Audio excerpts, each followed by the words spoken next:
Good evening. We are back again with a Radical Race Series Round 7 live from Fuji in Japan. I am James Parfitt. I'm going to be joined in the booth by Ewan this evening, as always here on a Thursday night. So we're here broadcast live on the JPB YouTube channel and on the Radical Race Series YouTube channel as well. So if you are here for the first time, don't forget to subscribe, turn on the bells for notifications, and give the video a big old thumbs up. So it's the turn of Fuji, and let's have a look at this great circuit here with this flyby this evening, given to us by Sim Racing Community. Sim Race Community have designed to bring the sim racing world together onto one platform, covering all categories from the latest news and forum that covers all areas of the major sim racing titles.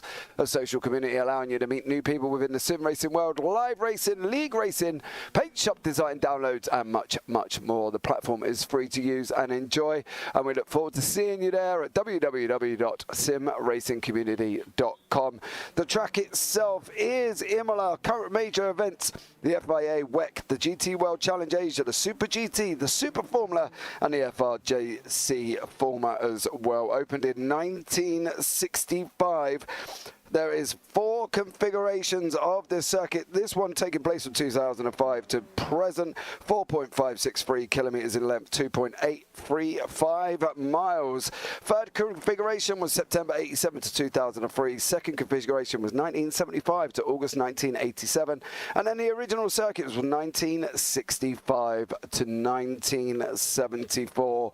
So this is a well-known track in Japan, guys, and one this evening that's going to provide absolutely epic racing capacity of about 110,000.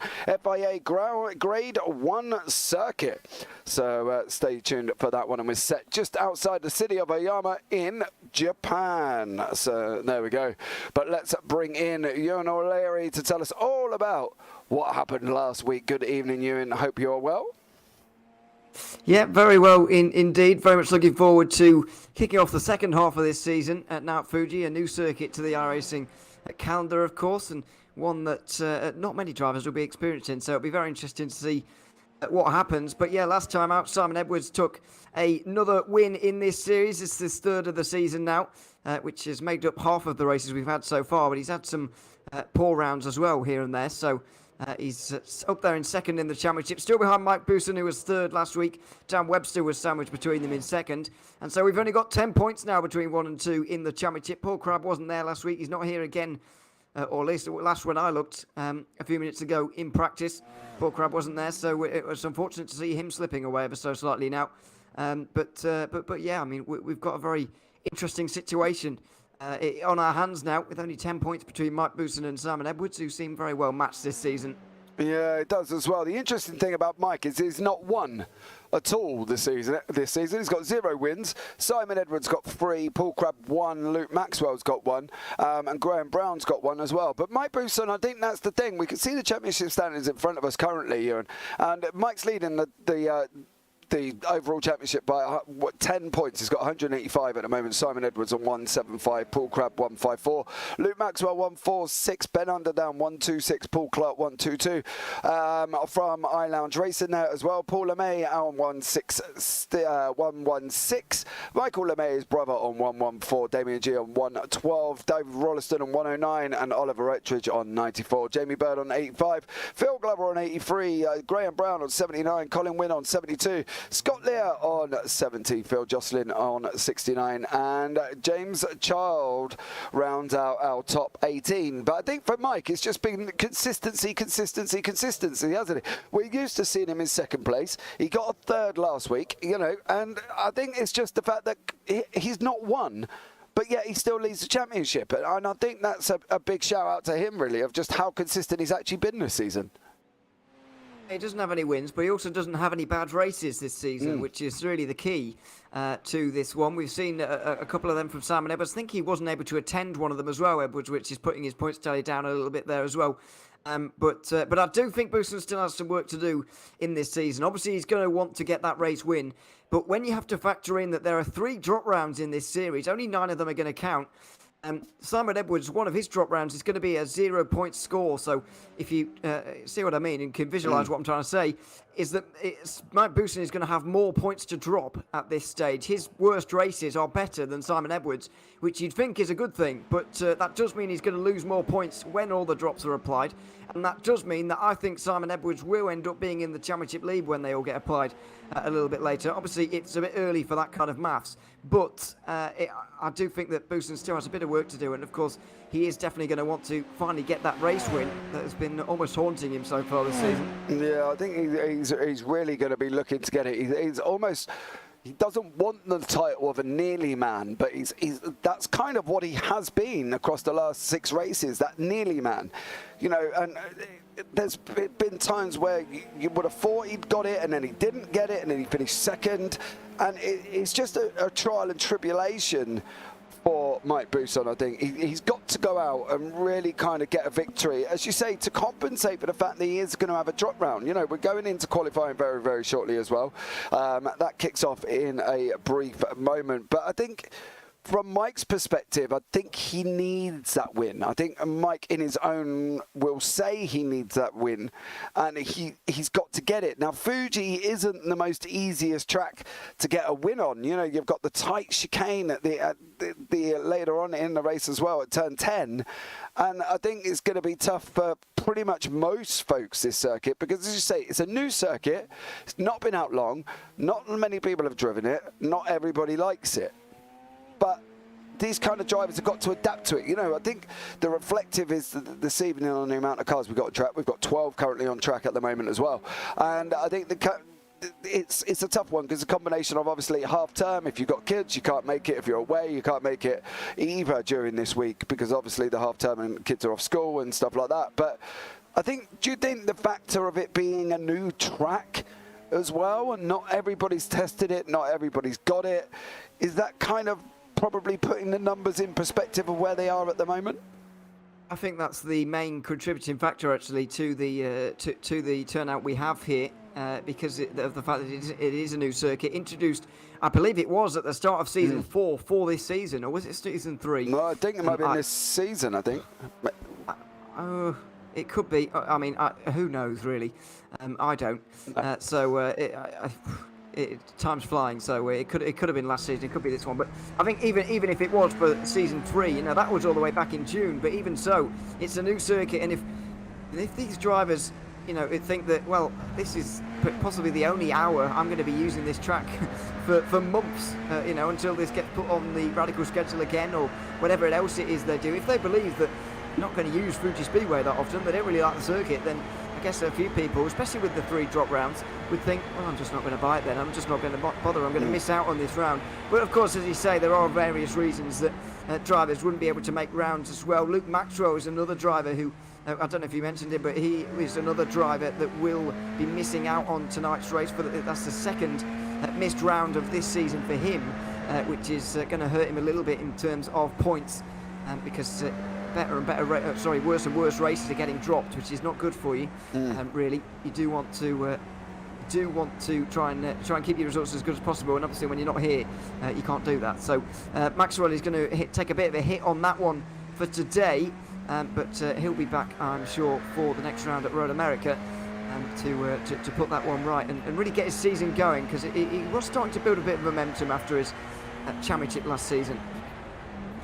Yeah, I think that's the interesting thing. Good evening, Pete Bangle. Welcome in. Surprised to see you here watching some radical action. As you say, we've got Road America next week. Then we go on to the Monza GP circuit. On the 17th of November, we go to Mosport. And then on the 24th and the 1st. And I think, Ewan, this is the crest of the calendar. Right at the end, we go to Bathurst first, which, as we know, is absolutely epic.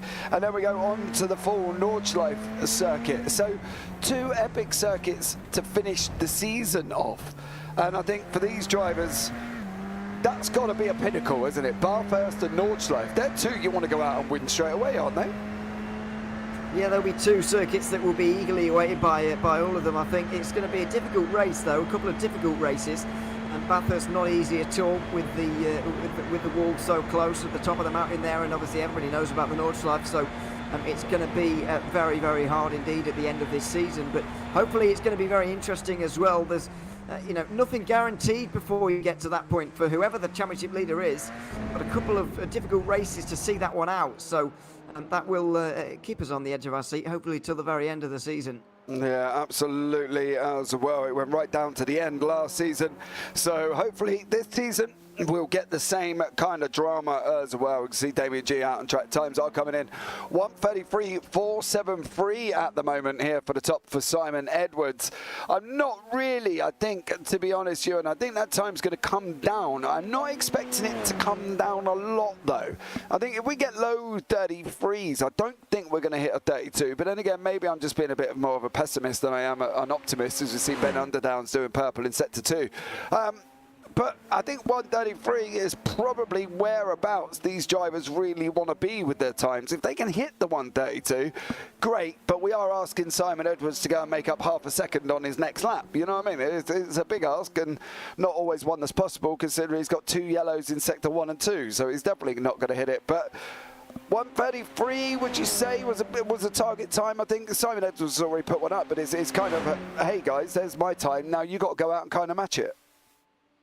And Ben Underdown there, very nearly did actually, 900ths of a second away, but still not quite able to get there. They are still in the mid-33s. I mean, it's impossible really to know just how much this track's going to evolve and just how much, well, not the track's going to evolve, they're on their own, but just how much these drivers are going to wind up the speed a little bit. We speak about this week after week. The times just get faster and faster and faster as the session goes on, and we'll just see how much that actually happens this time. It happened for a lot of them on that lap, actually. Simon Edwards wasn't able to go quicker, but Booson, Underdown, Rolliston and Brown were all able to get into the top 5 and all able to get into the 33s because of the way these cars just get faster as you go along. It seems that Mike Booson has timed this one perfectly as well, as he's gone purple in the first sector, and he doesn't exactly need that much time to take pole.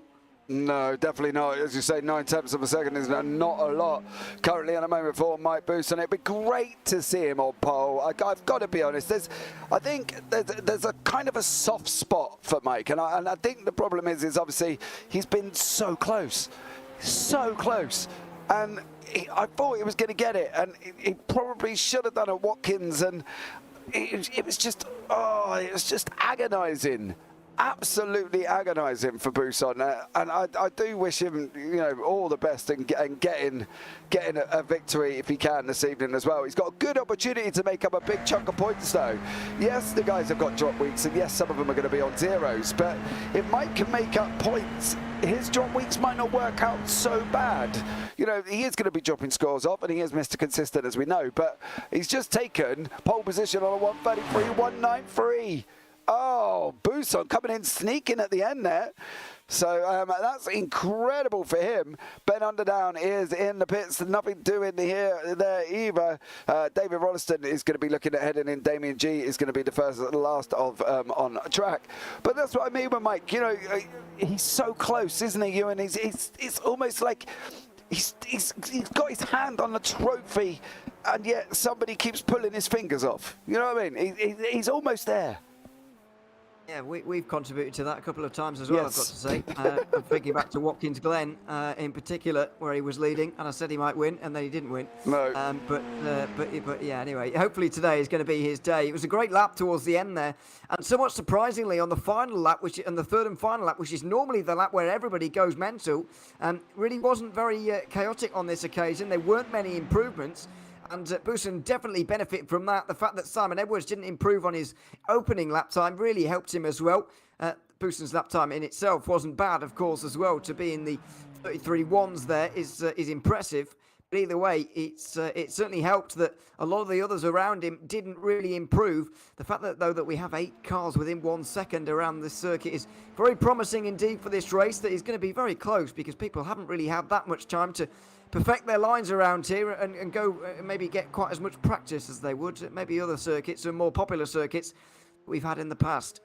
Yeah, they've had 1 hour 50 practice before, and there was a few out at the beginning when I jumped in the session about 7 o'clock just to make sure if it was working. But again, is really 1 hour and 50 minutes enough? I don't know, because, obvious reasons, we're in the booth, me and you, and obviously my sim time is very, very minor. I can't even remember the last time I did a race, to be honest, but do we think then these guys have got to look at putting more in? Can they give more? That's the question. Family life IRL, we all know how much it not interferes, how much it sort of gets involved with your sim life. You know, there's just not enough time, not enough hours in the day to warrant jumping onto a circuit as almost as tricky as Fuji.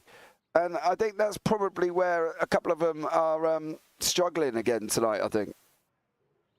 I think even if you do have, you know, all the hours in the world, like we see some professional esports drivers, indeed, even at a new circuit for them, there's going to be a limit to what you can do early on. You've got to spend a real load of time working it out, and that doesn't matter who you are, whether you've just bought iRacing for the first, well, you don't buy iRacing, do you? But whether you've gone on iRacing for the first time in your life, or whether you've been playing it since it was released for the very first time, it's going to take you some time to actually get to grips with a new circuit, a new combination, something that you haven't really raced with. So I don't think it matters who you are really and how many hours you have.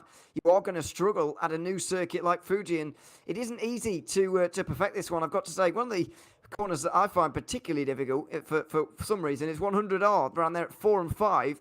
The right line through there never seems to be obvious. It's not obvious to me. And you've got to spend some time working out corners like that, and the last sector as well, where you've got quite a few late apexes to take. Yeah, the grid is up on your screen. Good evening, Mapson. Hope you're well. I'll never try and pronounce your first name, mate, even when I'm doing a broadcast. But welcome in. Thank you so much for joining us. Mike Buson is in first place. Simon Edwards second. Ben Underdown third. David Rolleston fourth. Graham Brown in fifth. Paul LeMay in sixth. Paul Clark in seventh. Graham Brown eighth. Darryl Taylor ninth. Damien G 10th. Michael LeMay 11th. And Dave Dowson in 12th place. We do have 12 cars on track tonight. As we say, a mixture of the circuit and a mixture of time, and half term hasn't always allowed these guys to get on track as much as they probably would want to do. As I said earlier on as well, maybe if you don't going to look at never buying this circuit again or using this circuit, sometimes it's not even worth picking up. And I think, as you say, with 3 drop weeks in place as well, there really isn't any need to worry about it as such, I suppose, on that one, because you're almost covered. As we just wait for Mike to jump on to the start-finish grid here. And no deaths down in turn 1. That would be amazing. But let's see here as we're waiting for the lights to come on. We're going to have them very, very shortly. 1 light, 3 lights, 4 lights, 5 lights. And we are go for round 7 of Fuji here tonight with a Radical Race Series live on the Radical Race Series YouTube channel and JPB as well. As you can see, Simon Edwards diving down into the first corner. Mike Buson into second. David Rolleston in third. Ben Underdown in fourth. Graham Brown fifth. Paul LeMay in sixth. That was clean. I've got to be honest. I was almost expecting some more dramas going down in the turn 1 Ewan there, but they were all through clean quite happily. Yeah, it was a very good lap 1, turn 1 I should say, down there in that downhill braking zone, but it wasn't a good launch off the line there from Mike Buson, not able to convert that pole position into an early lead. Simon Edwards got away much better than him, and the fact that he started on the inside didn't even matter. He would have gotten through if he was on the outside there, Simon Edwards, so he's through now, and the two of them look like they're going to run away as well, because Rolleston immediately coming under pressure for that third place. The battle for third looks very, very well contested actually, while the top 2 were able to get away. Yeah, they're all up and running. As I say, the front 2 have got away. Damien G looks like he did get himself tangled up in an incident there as well. Dave Dowson currently at the back of the grid. Graham Brown in the middle, being chased down by Paul LeMay currently as well. I know Ben Underdown is going to want to try and clear David Rolleston, and they've got this long straightaway to do this here, where Buson can really try and make up some time, keep it in the draft, as well as Ben Underdown as well. Darryl Taylor has unfortunately had an incident as well, which we will have a look back at that one as they come down to the end of lap 1 here at Ewan, and currently is Edwards, Buson, Rolleston and Underdown.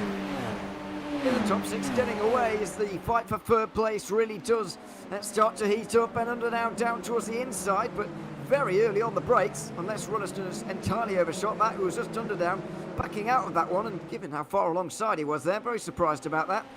He wasn't feeling it apparently into turn number 1, and so he's going to stay behind. And he'll probably have to wait again until turn 1. That is the problem a little bit with this circuit, is that you do have that one glaring overtaking opportunity at the first corner, but after that slim pickings, really. Turn 10 is another chance, and maybe even down here at turn 6, sorry, where there was a bit of a dive from 1 or 2, at least a bit of a look. But no moves made once again as they make their way down towards the hairpin, and it will be a waiting game here again for Mike Bouthen.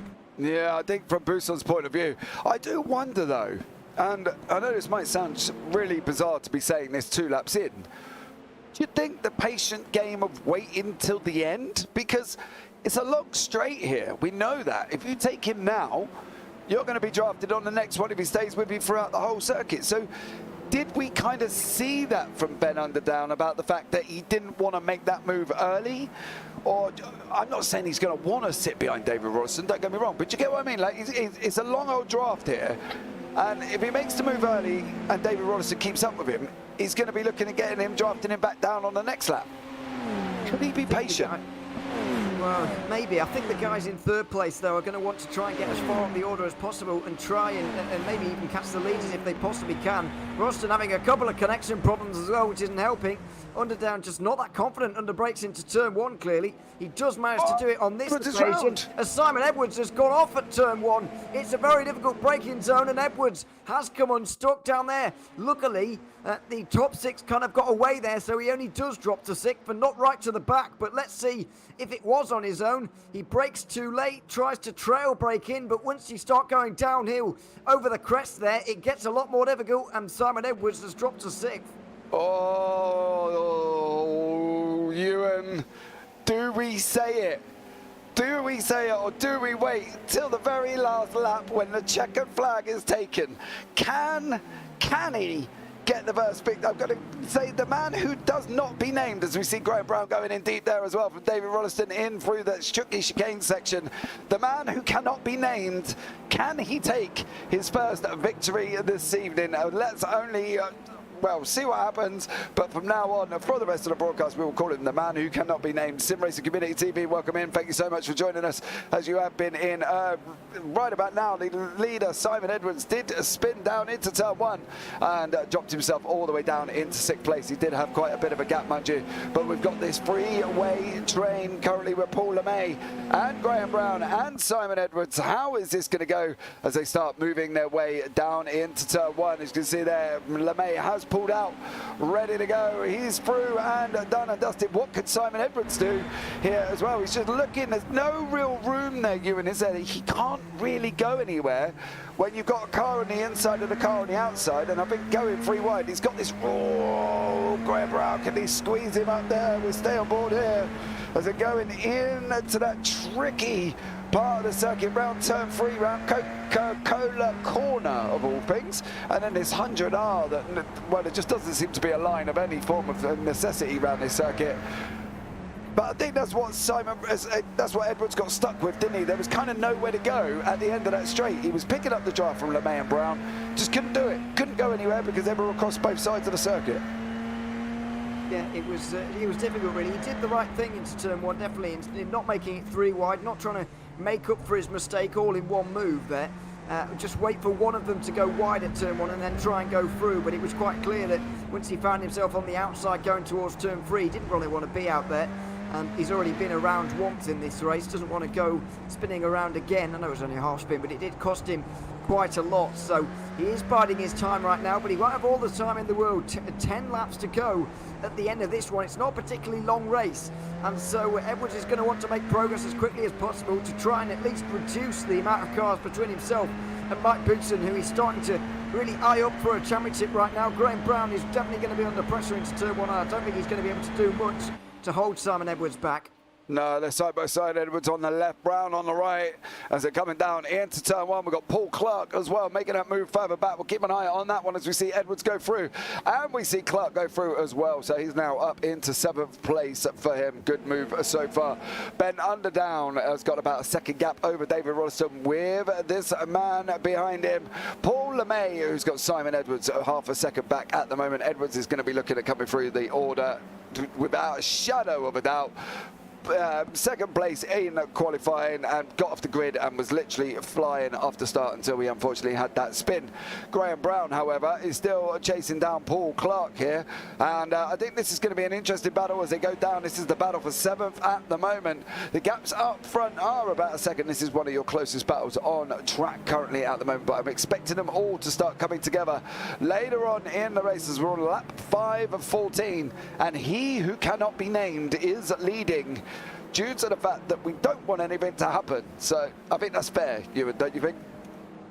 Yeah, I think everyone knows who we're talking about. It's looking good, though, in the lead for this one at the moment. 2.5 seconds is the margin out there. I think most of the action in the rest of this race, though, is going to come from Simon Edwards. Maybe a couple of these battles between a couple of drivers popping up here and there, up and down the order. But Simon Edwards is going to be providing the entertainment, I think, because he is arguably out of position with regards to his pace. He was second, of course, in that qualifying session, but then again, wasn't that much faster in terms of actual timing than most of the guys he's around right now. So it's not going to be an easy move. It's not going to be a real breeze for him. He is going to have to work for this one, but I do believe that he's capable of getting through into at least 3rd place. He's got to be careful that Ben Underdown doesn't get too far away to deny him second, maybe, but I think LeMay and Rolliston are really going to have their work cut out to try and finish in front of Simon Edwards and on the podium.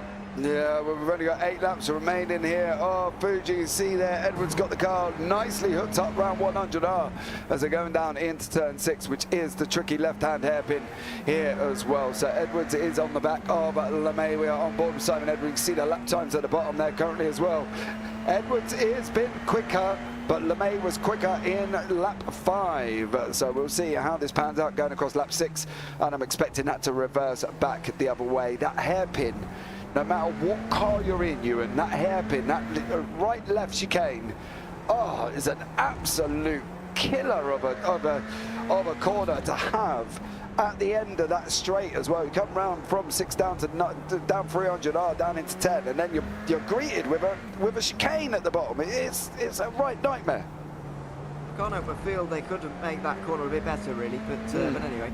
I know the actual one they have in there is a bit too quick, but there's a lot of space on the outside there for them to make a bit of a sharper corner, but not quite an awkward chicane like that. But anyway, we'll leave that one to the track designers. As LeMay is getting very close to Rolliston now on the inside line. Rolliston not quick in the straight line there at all. Not sure whether he just got a bad exit off the final corner. Oh, they lean on each other. Rolliston goes wide. LeMay goes quite wide as well. Again! Have them both. He's off. Oh.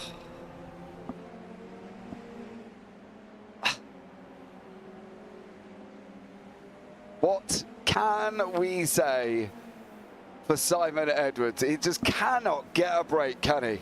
Unbelievable there. We'll have a look back and see how that one all panned out, and it all started here. Oh.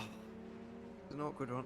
Yeah, it was an awkward one. We need to go back a little bit further on. We'll see if we can start it off from here with LeMay and Rolliston. So May makes this move, and there's no real danger giving here. You know, from Edwards' point of view, he's in the right position. He's where he needs to be, right? He's taking that inside line. Oh, I don't know. That was a really difficult one to see from there, but. What do we think? Could it have been... Oh, wrong one. Could it have been helped? Probably, but this is the angle. So Rolliston here, oh, it's a really difficult one to call because Rolliston has gone in deep there and he's looking for the cutback on LeMay. So that's why he's coming across, but doesn't realise that Simon Edwards is alongside him and just tips Edwards then into Rolliston, into LeMay as well. So it's a very difficult one to call, really, that one. And it's hard to know where to apportion blame. I mean, after all, Rolliston is the driver who is furthest behind and can see everything happening in front of him at the time. So maybe you would have to put that one on him, if anything. But then again, would you really try and pin it on any one singular driver in the three of them? Not entirely sure. It's a very dramatic incident indeed, and possibly a season-defining one as well, because Edwards is a long way down at the order now. And projected on projected order right now, he'd lose nearly 20 points to Busanin today, which is a lot of points. Yeah, absolutely as well. Ivan Bramer, good evening. How are you going? I'm going well. Ewan is going well. Simon Edwards is not going well. Not loving this racetrack. Do you know the hardest thing as well, Ewan? On that replay, Paul LeMay locked up. He kind of come to a stop, and there was a big puff of smoke coming out the back. And I don't know whether or not that caused Rolliston to try and almost make an evasive action manoeuvre to try and go round LeMay and obviously then caught Simon Edwards. It's a tough one, isn't it, really? Because you can see it on the replay, the fact that LeMay then locks up. So he gets this job done here. But if we watch him down into turn one, there's a big old puff of smoke off him. So they start leaning on each other there, which is what we expected. And then he's got this, and it kind of locks out his spinning, and then it all kind of goes a little bit wrong. So I don't know where you would even think, oh, Mike's in the pits. What? Oh, no.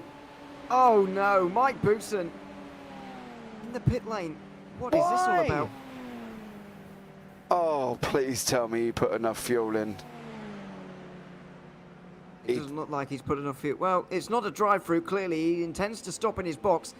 So a drive-through would suggest that there's a penalty to serve with regards to off-tracks or something, but that's clearly not the case. That's fuel. He needed 5 laps. That's about 6 laps worth of fuel as well, maybe a little bit more. So Busanin has underfueled the car, and unfortunately he's done it at one of the longest pit lanes we have all season. Yeah, no. He just cannot get a break, can he? He was flying out in front, and then he doesn't fuel the car enough. Is he ever going to get his first victory? We wasn't even talking about him.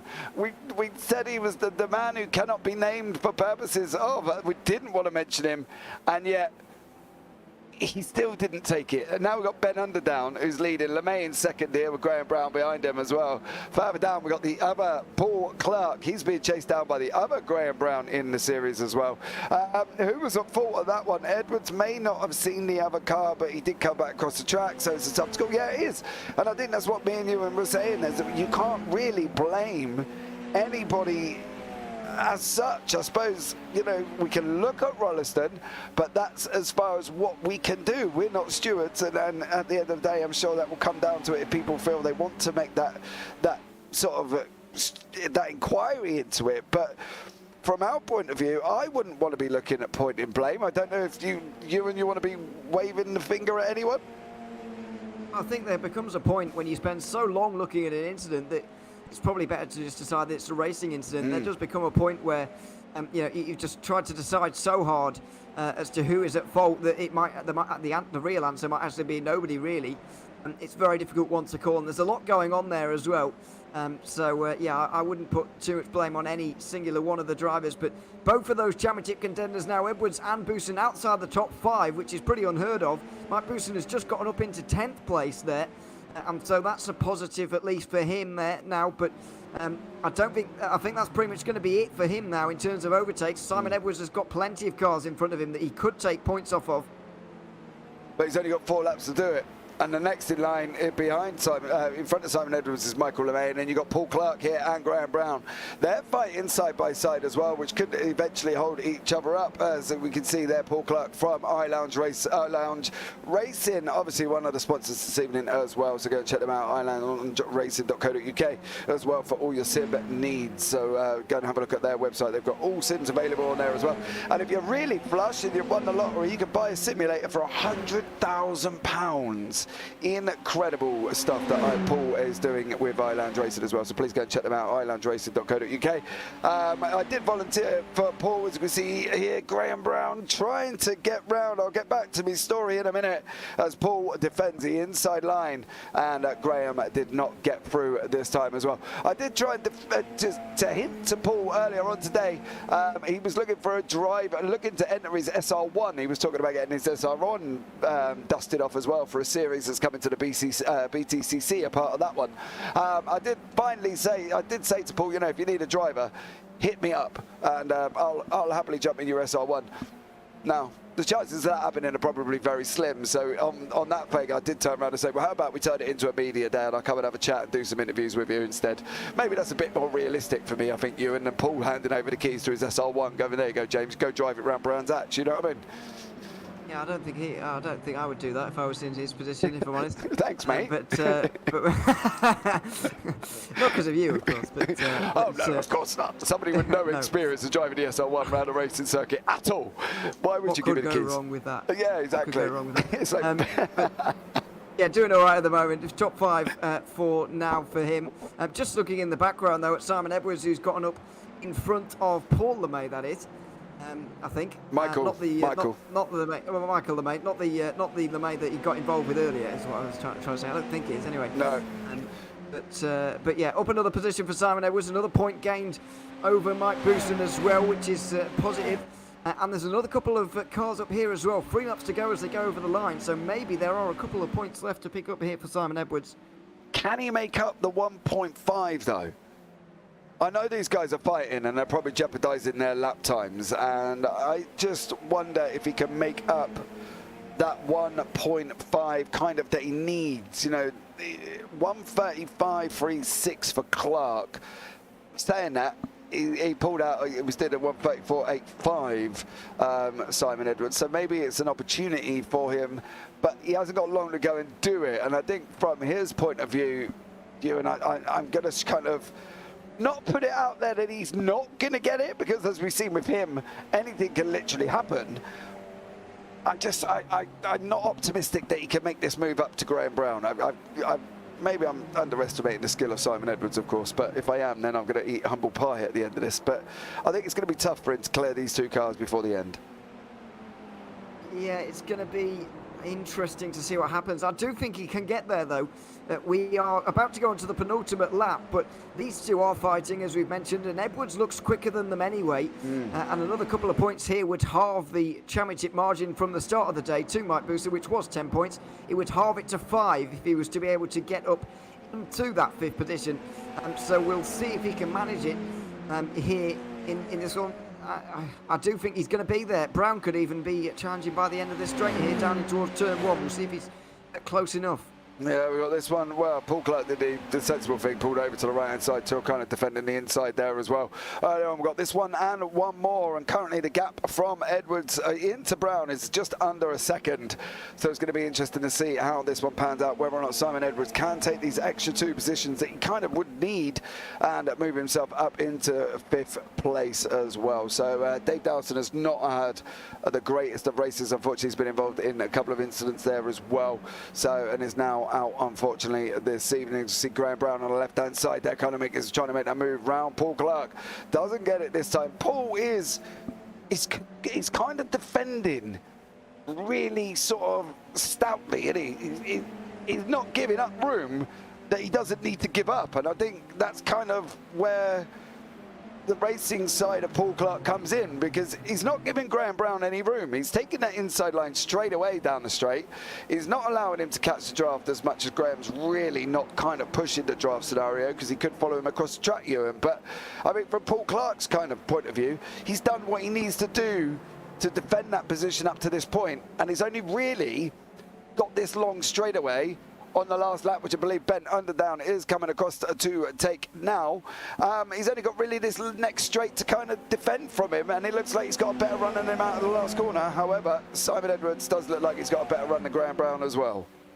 It could be 3 wide by the end of the straight here, if indeed Brown is really going to close in. Simon Edwards has got decent straight line speed. We've seen him using that so far. Let's see if it's going to be the position this time. Interesting to see defence there from Clark, and Edwards is going to pick up a bit of a slipstream from that as well. He's going to brake a little bit later. He's had problems with the braking into turn 1 in the past, and problems on the way out as well, but he's been able to get through into 6th place. Normally you'd see him waiting for turn 1 again to try and get up into 5th, but given this is the last lap, he might just have to throw it down the inside when we get to the hairpin down at the bottom of the hill. Yeah, absolutely. Let's see how this one pans out. These guys are coming into turn 6 now. The left-hander, Simon Edwards, is trying to make up places. He's got 2 attempts here to make him up as well. Paul Clark runs a little bit wider, lets the car drift out. Here we go, down into the tricky hairpin that we're talking about, this right-hander, and then you go straight into the chicane, which is not the most easiest one. Is Simon Edwards going to get it this time around? No. Can Paul Clark get this turn done? Now, I'm not going to boast. I did it in a GT3 in a Mercedes, went round the outside of somebody through this section of circuit of this corner, so it is possible. And if I could do it, Simon Edwards could do it, trust me. So here we go. Let's see how he gets on. It was through here. I started making a move over the outside. I went and rushed up the inside. The inside's covered. Can he make it round now? Oh, he's got to slide on. It's going to be the run down to the line. Sorry, Ben, I missed you, but there you go. Your victor is Ben Underdown. Paul LeMay in second. Graham Brown third. David Rolleston is going to come across the line in fourth. Paul Clark and Simon Edwards are going to be neck and neck going down into the line now. Who's going to get it? Is it going to be Simon Edwards? Is it going to be Paul Clark? It's Edwards! Edwards has got it! According to the timing, Edwards has got it, and he pipped him on the line by 0.004 of a second. Well, that's an ending. Wow, that was very, very close indeed. And if this championship comes down to 1.1 away or the other, then Simon Edwards can look back on this race, because that was just another one gained there over Paul Clark, who did everything he could to defend there, to be fair to him. He didn't go over defensive into some of these corners that he didn't need to, but also at the same time, he went defensive enough into the final corner there to force Edwards around the outside. I think he was trying to protect from the crisscross there from Edwards. He was trying to make sure that Edwards didn't get the better run on him, but I feel like Edwards realised that was going to happen, and so went round the outside anyway and did get that 5th place. There it is, 5 thousandths of a second in the official results. Yeah, great recovery from Edwards after 2 incidents in one race. Yeah, so there are your results there. Ben Underdown is in first place. Paul LeMay in second. Graham Brown in third. David Rolleston in fourth. And Simon Edwards, Paul Clark, unbelievably close. 5 thousandths of a second there, and Edwards takes it from Clark. Graham Brown in 7th. Michael LeMay in 8th. Damien G in 9th. Mike Bousson in 10th. Darrell Taylor in 11th. And poor Dave Dawson had a bit of a rough one down in 12th place. So, wow. I didn't think he was going to get there, so I do obviously have to admit that I've got to eat humble pie. The fact that he did actually get there, so fair play to Simon Edwards. And do you know the weirdest thing, Ewan, as well? He didn't look like he was in front of him at the line. He didn't look like he'd got past him. Do you know what I mean? And I think this is the rundown. You know, look at that. Where does iRacing? Oh, there. Oh, look at very this. Close. Yeah, it is all pretty much about where the line is, and any earlier, and Edwards wouldn't have got there by the looks of things. He does come with a real head of steam though right at the end. Oh. There's the line. Very close. Yeah. Just about got it. Just about got the top 5. Unbelievable there as well. We have got Mike waiting in the interview booth this evening. And once again, Mike Bousson, welcome in. How are you? Please tell me what happened. Am I allowed to swear? I'm not really sure. No, you're not allowed to swear. I don't have a beep button, and there isn't a delay on your voice.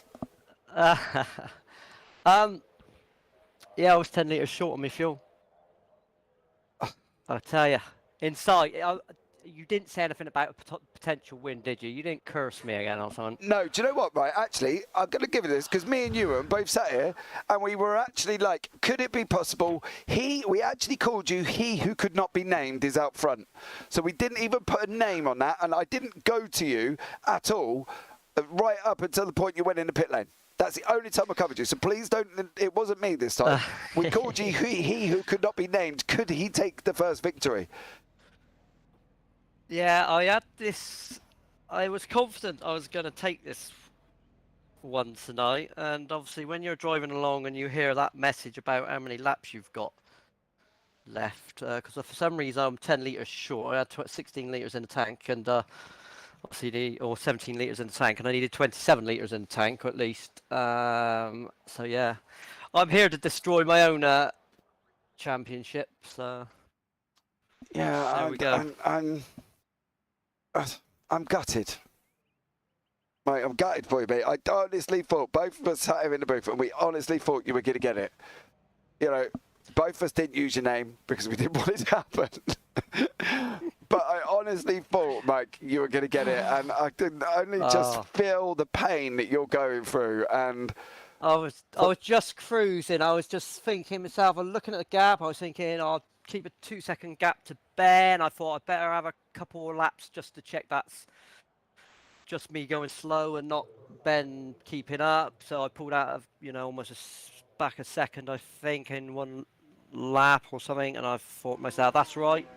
I can just go back to cruising now. And then you have 2 laps of fuel or whatever it said. And I was crying inside. yeah, I would have been as well. My only saving grace is obviously Simon had his own issues. And I thought to myself, well, at least I've been let off the hook a little bit. Yeah, he finished 5th in the end, and you finished down in 10th. He got Paul Clark by 0.005 of a second at the line. Literally, dude, it was so close. We literally followed him across the line. But look, Mike, onwards and upwards, buddy. Onwards and upwards. Yes. Yes, there's always next week, isn't there? Yeah, I know. I will see you at other points as well. Oh, you will. Road America. Come on, you got to get this, mate. You got to get it. I expect Simon and the rest of the lads to be very strong there. It's obviously a well-raced track. I am pretty fast there, but it's going to be a lottery who takes that, I reckon. But we will see. We will try our best and put some fuel in the car. Yeah, please do so, mate. Please do. Is there anyone you want to give a shout out to before you leave the booth? Have you prepared? We better give it to Ben this evening for his outstanding performance. Better not rib him. At least he bought this track. This is also true. That one. And he beat you, so you can't really, can you? All right. When we're at work tomorrow, I'm going to have to hide from him. So. All right, bud. That smug little grin on his face. Well, right. You better go. There's others waiting. Much love, as always, Mike. See you later. See you later. Take care. Okay. Bye. Right, let's bring in our second place man this evening, Paul LeMay. Paul, welcome into the booth, young sir. How are you? I'm very well, thank you, James. Yourself? I'm good, mate. I'm good. I've sat here and I've just watched Heartbreak. I've watched Elation. I've watched, we've had it all. We even went into Harry Potter because we thought Mike was going to win, so we called him the man who cannot be named. And he didn't get it either. But you had a good one and finished in second place. So let's forget all the others. They're not even important. You are. Yeah, let's do it. Yeah, okay, mate. No, I'm really pleased. I went for a very low downforce, and it kind of paid off. But I really couldn't do anything about Ben. Once I was up into second, I tried my best, but I couldn't get anywhere. And then, of course, Graham was giving me a lot of bother behind. Yeah, you ended up finished 1.66 in front of Graham as well. It was going to be tough as well, I think, for you in that one. Ben doing the 133.62s. You cracking on the 134s. It was always going to be tough, but I think if you could have got in that draft range down that straight that goes on for absolutely ever, I'm sure it goes into another city. It's that long. I think you could have maybe made that difference. But at the end of the day, you've managed to get the second place. You've stayed on track. You've kept it on the black stuff, and you managed to score points. Yeah, that's the main thing. Yeah, no, I'm happy with that. I mean, coming off the last corner is always a bit tricky. If you don't get off there quick enough, then the draft isn't that good. It's right towards the end, and then you've got to worry about sort of the brakes. And I think Rolo tried to come around the outside a bit. I'm not sure, but I was just trying to be cautious going in there because I was on the tighter line. Yeah, we just watched a near miss with you and Paul Clark. Paul locking up and managing to avoid you going down into that tricky chicane section. The chicane, we're going down onto Road America next week, though, buddy. Well, what's your thoughts? Yeah, really looking forward to it. I think it'll be another close. I think it'll be a pretty close race. It's a great track, and I think most of the guys really like it. Yeah, absolutely. Just tell me one thing before you go. Where's your expected finishing position for the season? I don't know. I always try and I always sort of say to myself, if I can get in the top 10, then I'm a happy man. So we'll see what happens. All right, well, you're in 7th at the moment, so I Good, look forward good. to keeping you there as well. But Paul, is there anyone you want to give a shout out to before you leave the booth this evening? No, well, just to the guys in the league, really. Shout out to them because they're all really fair drivers, and it's great fun. So shout out to them. All right, well, there you go. Thank you so much, Paul, for joining us, and we look forward to seeing you at Road America. Okay, James. Look forward to seeing you then. Take care, mate. Cheers, then. Bye. Right, I better bring in Graham Brown here. Graham, who has joined us in the booth this evening. Graham, good evening. How are you, sir? Hi, James. Yeah, I'm good, thanks. And how about yourself? Mate, as I said, me and Ewan have just sat here and witnessed everything in a short, brief period of time that could happen in racing. You know, Simon Edwards spinning on his own, then being involved in a collision. Mike Bousson nearly taking a victory and running out of fuel. You finishing third on the podium, which is absolutely outstanding, up 2 positions from where you started. So all in all, it's been a great evening. What's it been like for you?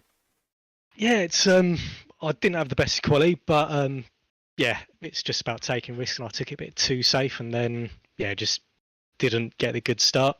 And I think I had higher downforce than the other cars, so literally in the straights, I just had nothing. So where I needed it, I didn't have it. I was catching up in the corners, so all I could do is try dive on the last hairpin going into the S's, and if that didn't work, my tyres were toast. So it's literally just after a while, I thought, you know what, P3, I'll take that all day long.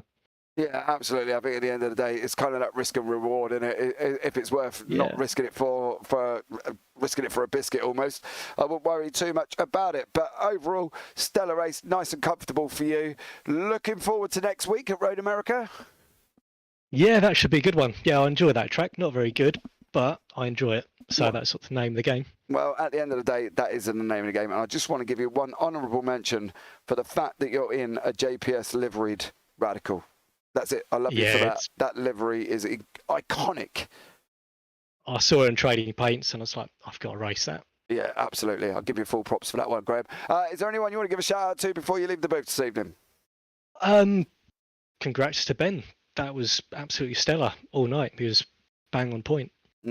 Absolutely. Well, just let Ben know. I'm going to get Simon in first. I want to chat with him, and then I'm going to bring the winner in at the end, if that's all right. Just so Ben don't think I'm ignoring him. But thank you so much, Graham, for joining us, and we look forward to seeing you next week. Yeah. Cheers, James. Cheers, Ewan. All right, I'm going to bring in Simon Edwards into the booth. The man with an action-packed evening here in Fuji, Japan. Simon, how are you? I don't like that first corner. Well, we've both, to be honest with you, both me and Ewan figured that one out, mate. Well, in the first instance, it was just a bit of silliness. Because my VR, I don't know how, but my window had gone off focus, so it starts stuttering in VR. So down the straight, I thought I had plenty of time, lifted the VR headset up a bit, put the window back in focus, and then it was too late. I was in the corner. But then I thought I could get back to second. And then I just had that incident with Dave. He says he didn't see me on the inside, so I believe him. So I tried to give him loads of room, loads and loads of room, but I ended up backwards. But you took 5th place by 5 thousandths of a second. Yeah, that was a good one, wasn't it? Yeah, we've literally watched it back in slow motion. Like, literally, it couldn't have got any closer, and that was absolutely stellar. You know, yes, you've had a rough week. Yes, you've managed to score points. Yes, you finished ahead of Mike due to Mike deciding that he didn't need enough fuel to get round. But all in all, not a bad evening. It could have been worse, couldn't it? You could have gone down the back, and Mike could have gone out and won. Yep. And I had a bit of fun in there as well. So, and it's a bit ironic that Mike told me how much fuel to use for the race as well. So that's. How did he? Hold on, he told you. What did he say to you then? Well, I says, "Is 29 litres enough fuel?" And he says, "Yes." And then he goes and put 17. Yeah. Oh dear, Mike Bousson. He's just trying it out to jeopardise his own evening, isn't he? He's never going to get a victory this season. He's just not doing it right. But look, overall, Simon, your comeback for the field was absolutely incredible. Onwards and upwards to next week at Road America. Is there anyone you want to give a shout out to before you leave the booth this evening? I'm just going to give a shout out to you guys, I think, because I've been watching all the your other series as well, and I think you do a stellar job. And I'm always looking out for anything new you're doing. So I'm giving a shout out to you guys, both you and Ewan as well. Thank you very much for that, Simon. But we look forward to seeing you next week at Road America. Yep, thank you. Right, let's bring in, we get there, let's bring in Ben Underdown into the booth, who's patiently waited for me. So lovely as well, because I would have been impatient by this point, but then again, there was 4 people in there as well. We got through with Ben. You are the victory. You took the victory this evening. Doesn't matter how it come, Ben. I'm not interested in the fact that Mike didn't put enough fuel in. I am interested in the fact that you kept it on the black stuff and you've taken the victory. That is my aim. Every time, basically. What, just to take fuel out of Mike's car before he leaves the pits? No, I must thank his engineers with a cheeky tenner tomorrow, though. Yeah, I bet, mate. And Simon just said what's worse as well. Mike actually told him how much fuel to put in. Yes, I don't know how much information I should divulge, but yes, he did.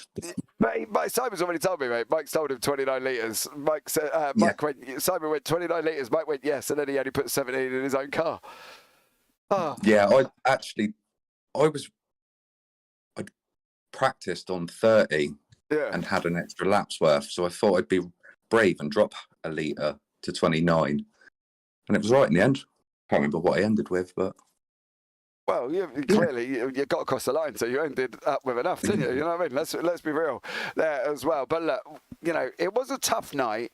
You got out in front, and then you kind of opened up the gap. You finished, 3.5 seconds in front of the guys in front as well. Yeah, fortunate with Simon having his spin, Mike and his fuel limits, fuel issues, but you still had to keep it on, and a few people couldn't do that this evening. So from your point of view, that's not a bad evening of racing, is it really?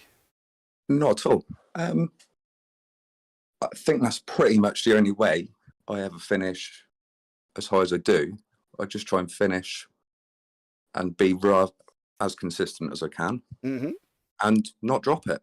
No, it's important. That's what I aim.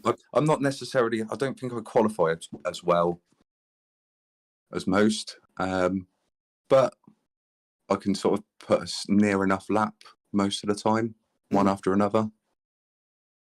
Yeah, the last sector was the fun bit. Yeah, I could found a line that was fast enough, but not dangerous enough, somewhere in between, and yeah, happy with that. Also, I've just realised that's actually your first victory of the season. It's my first victory in a radical. Yeah. And it's actually my second win on iRacing. Oh! Well, props to you, mate. I won't tell you. The first one was in a Ferrari race at Laguna Seca where everyone crashed out first corner and I just had to drive around in a circle on my own. So it's kind of, like I say, if you just finish. Hey, to finish first, you got to finish there, buddy. You know what I mean? That's the way it goes. But about you got your second victory in iRacing and first race win in a Radical and the first race win on the Radical Race Series as well. And we at JPB managed to catch it live on the broadcast. So there you go. Look at all them firsts you've achieved tonight, Ben. Look, mate, massive congratulations for you. We're going on to Road America next week. Am I going to sit here and say Ben Underdown has got his second victory of the season? Not a chance. Oh, mate, come on. You got to give the positivity out. Positive energy. I really like. It's a great circuit, but I'm sure Luke, Paul, they're back. I'm sure they'll be up there with Simon and Mike again and battling around. I'll be involved. Go and give it a good old go. Yeah. That's all I want. Just say, when you get in, just say, James said I've got to give it a go. Go give it a go. But look, you are fifth in the championship at the moment as well. So I'm expecting you to actually move up one place into fourth by the end of these points, get all sorted out. But look, Ben, massive congratulations on your victory there, buddy. And is there anyone you want to give a shout out to before you leave the booth this evening? Mike, for his constant tormenting of my tightness. Yes, I'm pretty sure language has got to be delicate, so I'll not use too much. Yeah, he did mention that you went to build a track, so it's about tactics on that one. Yeah. And yourself, because I enjoy a Saturday morning rewatch of what's happened. Good. That's all that matters. But that's it. Thank you, Ben, for joining me in the booth, buddy, and we'll look forward to seeing you next week. We'll see you then. Take care. Thanks very much. Well, there you go, Ewan. That was a full quota of interviews that we've managed to get through this evening. You know, stellar job from these guys tonight. Yeah, you know, the Simon Edwards had a bit of a rough one, and it was up and down, and you know, Mike coming through. Well, Mike is just never getting. I don't know what Mike then needs to do, to be honest, Ewan, apart from obviously putting enough fuel in. But overall, it was kind of action packed. You know what I mean? Incidents. Simon Edwards coming through the field again. Mike not putting fuel in. Ben taking his first victory ever in a Radical. What more could we ask for?